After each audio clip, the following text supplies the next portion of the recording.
La découverte de la réserve. Alors, il me reste 3 places.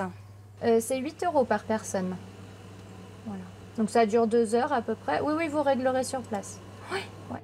Justine est l'une des 3 permanentes qui animent l'accueil à l'entrée de la boutique de la Maison du Parc.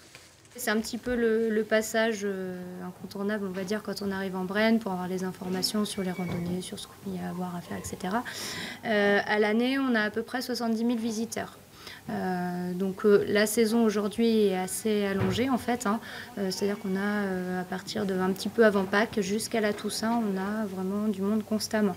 On est ouvert toute l'année, donc déjà on a des demandes aussi qui varient en fonction des saisons.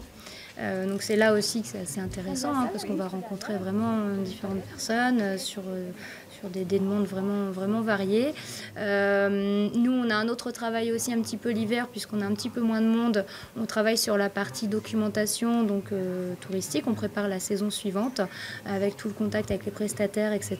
Donc c'est vraiment varié en fait, hein. En été, il n'est pas rare de voir plus de 300 personnes dans la journée, sans oublier les nombreux appels téléphoniques. Ici, être polyvalent est indispensable. Justine tient aussi la caisse pour venir en aide à Marika, qui gère la boutique. Alors, ambre. Et je n'aime pas les bazars. C'est de ma côté autrichienne, allemand. Je n'aime pas les bazars. Vous avez combien de producteurs ici dans le magasin? Alors, je dirais à peu près 120, entre 100 et 120, tout compris, hein. Le nombre de références, je dirais plutôt autour des 2000, entre 2000 et 3000. Le réassortiment est fait par les producteurs. Il n'y a pas de stockage. Autant dire qu'il faut être vigilant et réactif pour ne pas retrouver les étagères vides. On ne sait jamais quand les livraisons arrivent.